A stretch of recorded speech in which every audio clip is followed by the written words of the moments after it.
Maia, da Universidade Federal Tecnológica do Paraná, que vai nos brindar com a palestra Avaliação do Ciclo de Vida, uma ferramenta para a sustentabilidade, fechando então esse ciclo de palestras da manhã. E após o debate, após a palestra, a exposição da professora, a gente vai então iniciar o debate, que vai ser por meio de perguntas escritas. Eu já tenho algumas comigo e peço que durante a explanação da professora as outras nos cheguem, para a gente não perder tempo coletando perguntas após a explanação dela. Já partimos direto para o debate com todos os palestrantes da manhã.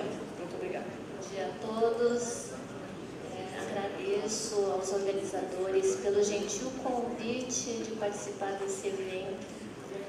Não foi comentado, mas a minha formação é em engenharia mecânica.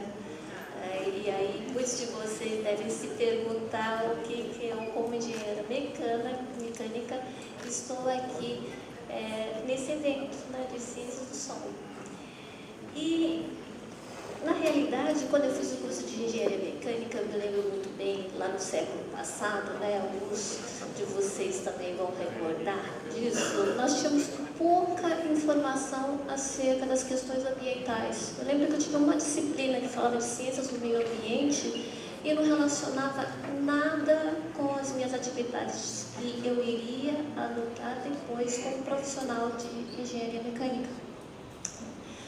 E aí, então, durante o meu mestrado, trabalhei numa área interdisciplinar, que envolvia geração de energia, e energia tem muita relação com o meio ambiente. Então, essa área começou a tocar no meu coração. E depois disso, o que aconteceu? Na época, a gente ainda estava comparando o que era melhor para o meio, melhor em termos de custo. Se era construir uma nova usina geradora de energia, ou se era investir em eficiência energética. E uma das soluções era justamente trocar lâmpadas incandescentes por lâmpadas fluorescentes, porque as fluorescentes consomem muito menos energia. Mas eu estava pensando, nossa, mas a lâmpada fluorescente é muito maior, então ela consumiu muito mais material. E além disso, tem vapor de mercúrio dentro dela. Então pode ser que ela seja melhor do ponto de vista energético, mas pode ser, por outro lado, que ela vai causar um impacto ambiental muito maior do que a lâmpada incandescente. Até hoje não respondi essa pergunta. Mas no doutorado me deparei com essa técnica, que pode ser utilizada também como ferramenta para a sustentabilidade, que é a avaliação do ciclo de vida. Então eu vou falar muitas vezes em ACV. Alguém já ouviu falar em ACV? Muito bom, ótimo. Ótimo por um lado, para o fim da minha palestra, mas infelizmente é uma pena. Mas talvez tenha ouvido falar em outros termos: análise do ciclo de vida, análise do berço ao túmulo, análise do berço ao renascimento, porque tem alguns que são mais otimistas. Então, talvez vocês já tenham ouvido falar sobre isso. Foi curioso, recentemente, eu estava assistindo uma série que chama The Good Place. E desculpem se vocês não assistiram ao final da terceira temporada, porque agora eu vou soltar um spoiler. Então, a The Good Place é que as pessoas, depois que morrem, elas iriam para esse Good Place, mas ninguém mais está indo para o céu. E por que isso está acontecendo? Porque hoje em dia é muito mais difícil ser bom do que antigamente. Então, comprar um tomate, você pode estar sendo responsável pelo uso e impacto ambiental decorrente dos agroquímicos e também por trabalhos forçados, trabalhos infantis, entre outros. Quando eu vi isso, eu falei assim, nossa, até no programa que está indo para a televisão popular, as pessoas estão falando em ciclo de vida. Elas estão começando a pensar que existe muito mais impacto do que aquilo que a gente normalmente vê. E essa que é a ideia, então, da ACV. É verificar desde a extração dos recursos até o descarte final do produto, qual é o impacto ambiental. passando por todos os estágios. Então, seja plantio, preparação do material, transporte, entre outros. E para que isso está sendo utilizado?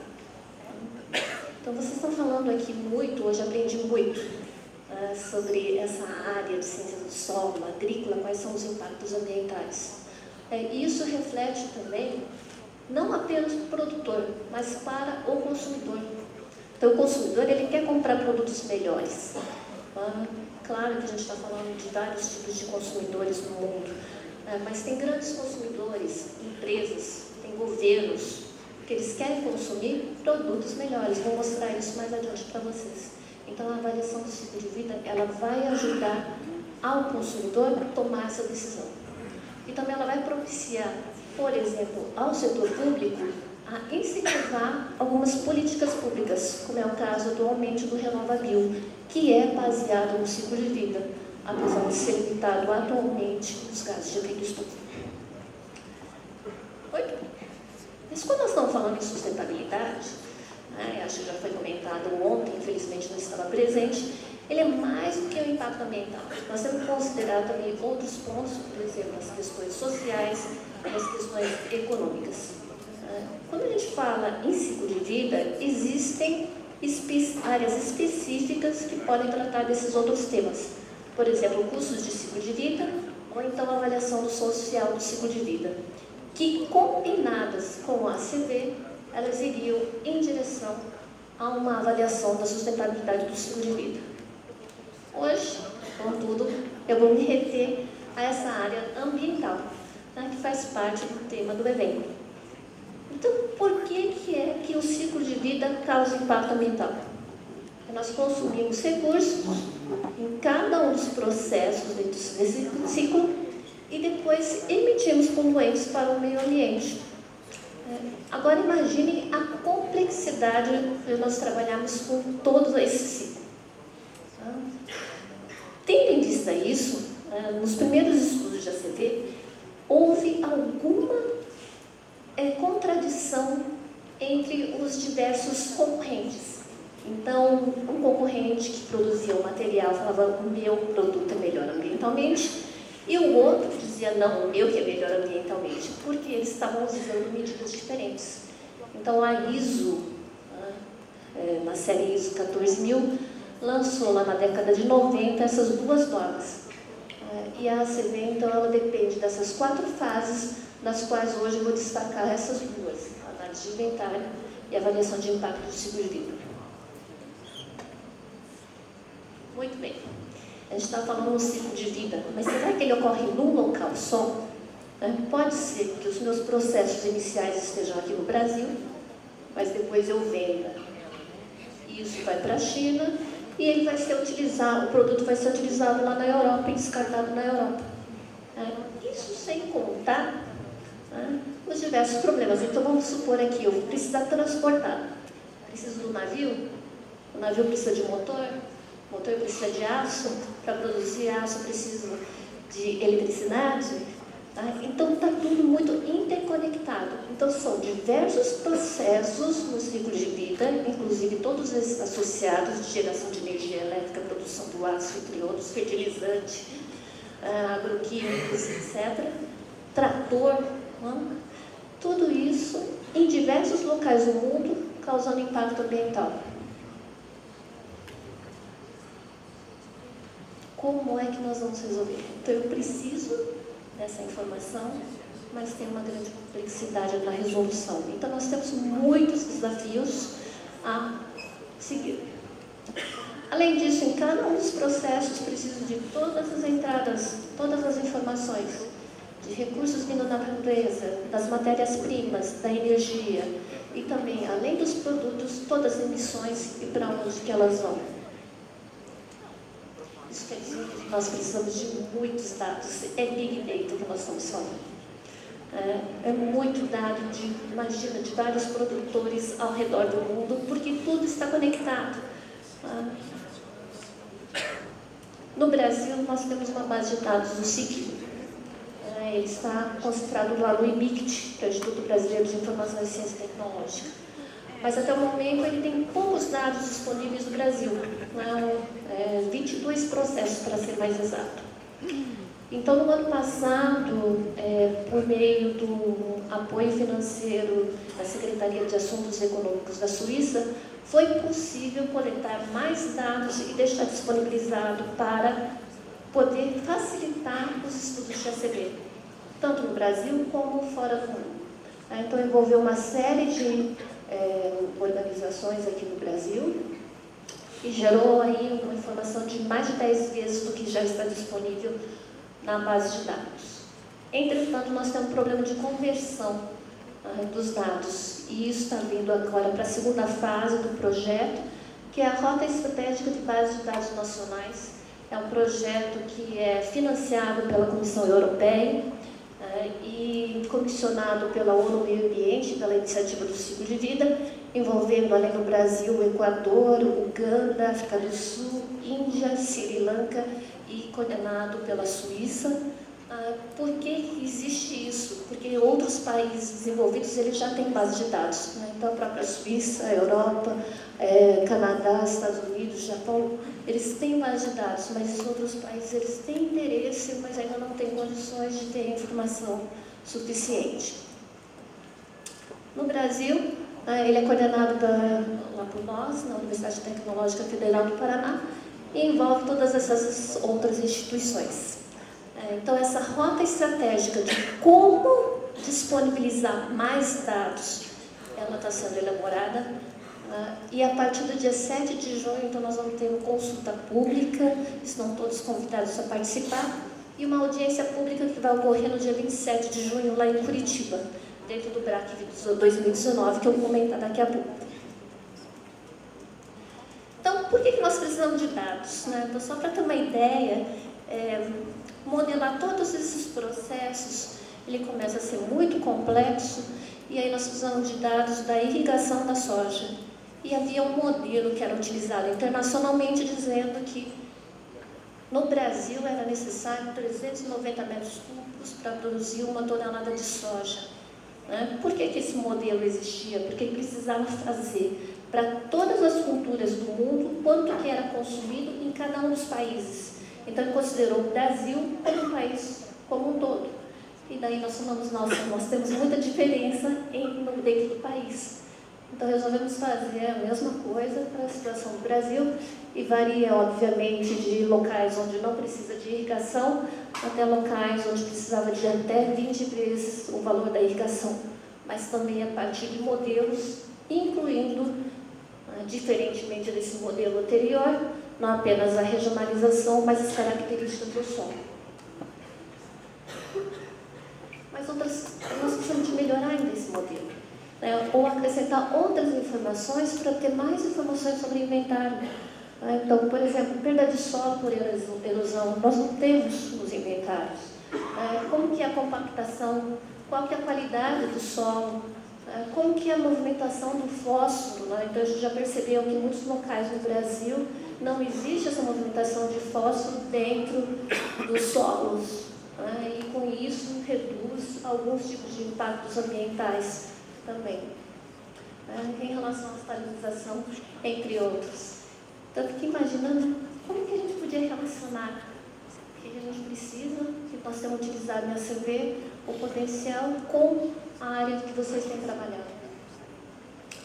E esse aqui foi muito interessante. Eu vi a apresentação hoje de manhã lá do Maurício, falando sobre serviços ecossistêmicos e o mecanismo, que a gente chama de mecanismo ambiental.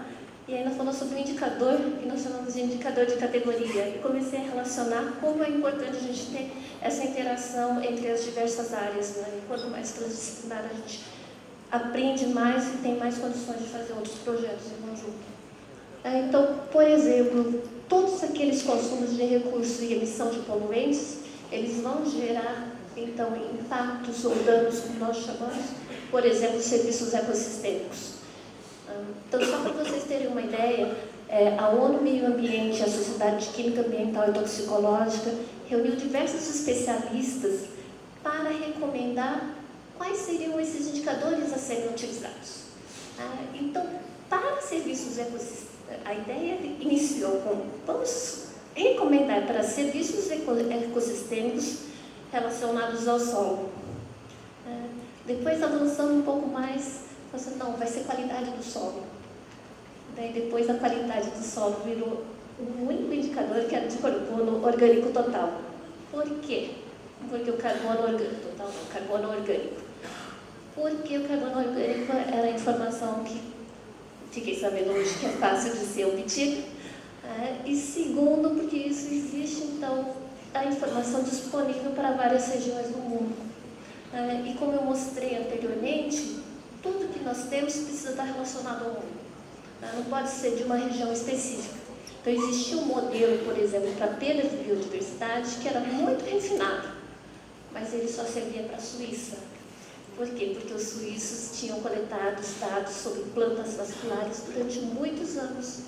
Aí, quando tentou se reproduzir para os outros países, aí não tinha essa informação. Então, não foi possível ter um indicador para o mundo todo. E se não é possível ter um indicador para o mundo todo, aí o nosso estudo de ciclo de vida fica quebrado. Não? Porque nós precisamos o ciclo de vida vai passar por todos esses processos ao redor do mundo. Bom, isso é em relação a inventário. Em relação ao impacto. Fatores que foram obtidos a partir de dados regionalizados aqui no Brasil, então, por exemplo, com dados da ANA, e aqueles que foram regionalizados com dados que já estão disponíveis internacionalmente. E dá uma série de diferenças. Então, os locais mais escuros aqui mostram que os resultados são bem distintos em relação ao que estava disponível internacionalmente. Então, a gente precisa trabalhar mais com isso. Então, esse foi um trabalho que foi realizado pela Embrapa Agroindústria Tropical, junto com a Universidade Estadual do Ceará, e nós ali da Universidade Tecnológica Federal do Paraná. Bom, então, para recomendar modelos e para tentar identificar quais outros impactos ambientais sejam relevantes para o contexto brasileiro, então foi lançado em 2014 uma rede de pesquisa em avaliação do impacto do ciclo de vida. Ela é aberta a todos, estão todos convidados a participar. Essas foram as instituições que iniciaram o trabalho, mas nós já temos outras instituições, por exemplo, a Federal do Paraná está também envolvida. E vai ser lançado no mês que vem a recomendação de modelos para avaliação de impacto do ciclo de vida para o contexto brasileiro, para algumas categorias de impacto. Então, acidificação, eutrofização, serviços ecossistêmicos, escassez hídrica, recursos e recursos bióticos. Tá? Então, quem quiser, vai estar disponível gratuitamente lá no site do IBICT. E nós também vamos ter um mini curso no BRAC, que já é a segunda propaganda que eu faço, mas é do mesmo evento. Depois passo mais detalhes. E tem um mini curso, ele é totalmente gratuito, e vai ocorrer lá em Curitiba, no dia 26 de junho. Então, esse é o evento. Ele vai ser de 26 a 28 de junho, é gratuito. As inscrições estão abertas até dia 31 de maio. Então, não apenas para os mini cursos, que envolvem, além dessa pesquisa em avaliação de impacto do ciclo de vida, também sobre base de dados, e rotulagem ambiental baseada em estudos de ciclo de vida, então são as declarações ambientais de produto, e também vai ter um mini curso de RenovaBio, e as inscrições são super limitadas, então caso alguém tenha interesse, por favor, só acesse ao site ali e se inscrevam rapidamente. Como é que está a CV no Brasil? Então, para dar um passinho antes, A CV ela começou no mundo na década de 60, então uma ciência muito nova comparada com a gente quando nós falamos em ciências do solo, muito, muito nova.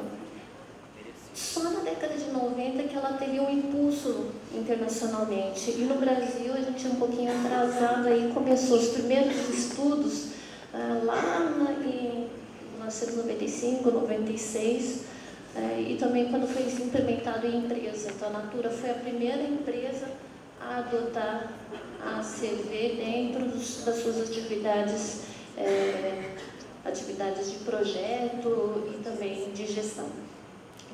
Então, desde então, nós foram surgindo várias redes, né? Não apenas redes de pesquisa, mas também redes empresariais. Então, as empresas estão preocupadas com a repercussão dos produtos delas no mercado internacional. Então, tem uma rede empresarial de avaliação do ciclo de vida. Nós temos uma Associação Brasileira do Ciclo de Vida.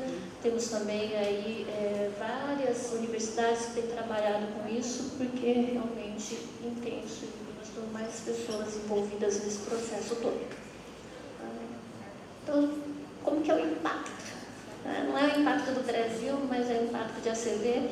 Tenho certeza que é muito menor do que o da área de vocês, né? Mas ele tem crescido bastante, né? Então, a avaliação do ciclo de vida, esse aqui é só queda porque é esse ano, né? Então, nós estamos ainda na metade do ano.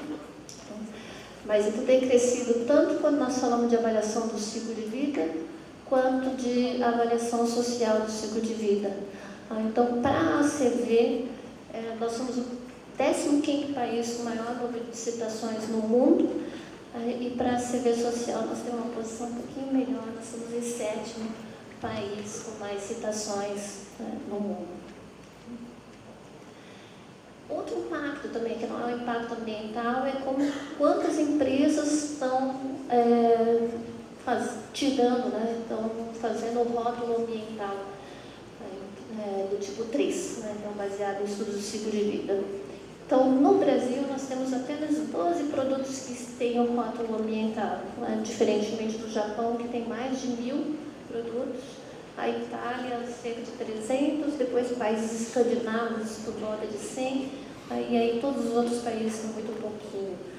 Então, ainda é muito novo, mas tem grande perspectiva, inclusive porque a União Europeia deve transformar todos os rótulos ambientais em um único rótulo que é baseado em estudo de ciclo de vida. Então, isso deve impactar bastante o mercado futuro. Nesse sentido, queria convidar vocês, né, porque acho que mais pessoas precisam estar envolvidas nesse processo. Então, nós vamos ter um congresso no ano que vem, em Gramado, e está sendo organizado pela Universidade Federal do Rio Grande do Sul e pela Associação Brasileira do Ciclo de Vida. Então, vai ser em 18 a 21 de outubro. Ainda não abriram as chamadas para resumo, tá? Mas seria super importante que vocês pudessem participar. Nós também estamos divulgando esse evento para todos os interessados em publicar. É um evento internacional que é logo ali, em Curitiba. Então, é organizado pela Federal do Paraná e os resumos estão, a submissão de resumos está aberta até 31 de maio. E, por último, eu queria mostrar uma iniciativa que nós tivemos apoio também da Secretaria de Assuntos Econômicos da Suíça, que é justamente essa ideia de multiplicar, não, então de capacitar mais pessoas dentro da ACV. E daí eu vou pedir para... Não isso. Pedir para rodar um videozinho.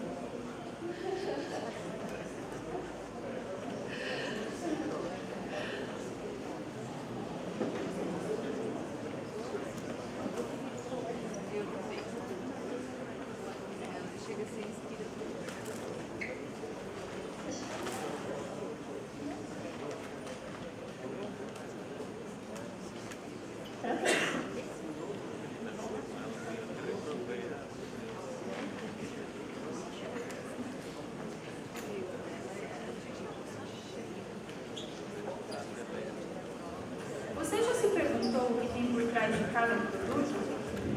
Ou o quanto sua produção está impactando o ambiente em que vivemos? A resposta a essa pergunta é feita pela ACV, Avaliação do Ciclo de Vida. Ela estuda todo o ciclo de vida de um produto, levando em conta os impactos causados por cada processo, tais como a extração da matéria-prima para o produto, sua manufatura de processos internos como embalagem, seu transporte até chegar ao ponto de venda e seu descarte no processo de reciclagem. E todo esse estudo tem uma importância muito grande para a tomada de decisões mais sustentáveis e a compreensão do que há por trás de cada produto. É por isso que a SLI, ou Sustainable Recycling Industry, se preocupa em possibilitar a utilização da CB em uma escala bem maior. A SLI é um projeto internacional, visa a geração de dados regionais e compartilhamento de conhecimento destinado à CB. Trabalhando para suprir a demanda de dados e comunicar a mais pessoas sobre a importância da CB. No Brasil, essa iniciativa já conta com diversos colaboradores e contribuintes. E o desenvolvimento do projeto ACV de A a Z. O projeto ACV de A a Z, ele visa compartilhar o conhecimento sobre a avaliação do ciclo de vida para o desenvolvimento sustentável. Este evento conta com participações importantes na área da ACV, que já foi realizado em diversas partes do país.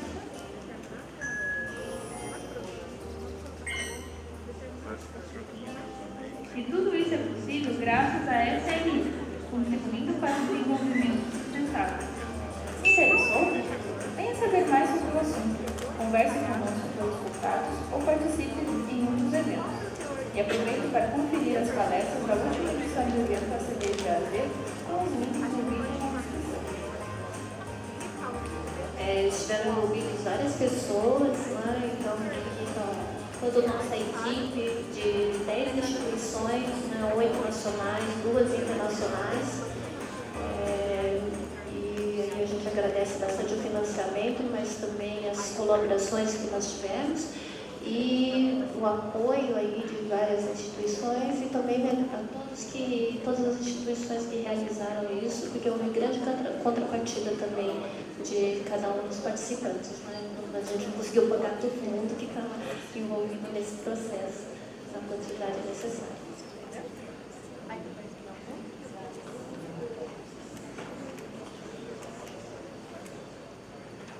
Então, com isso, eu acabo a minha fala.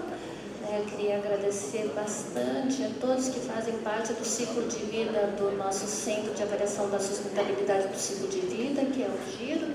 Então, tem vários parceiros e financiadores aí. Sempre cabe mais um, é igual coração de mãe. E também agradecer aí a toda a equipe, né? Eles vão ficando mais velhinhos, agora a gente está digitalizando e escurecendo e tornando ele preto e branco conforme o tempo vai passando. Então, aqui estão algumas das referências bibliográficas, caso tenha interesse no tema. Eu agradeço bastante novamente o convite e a atenção de todos.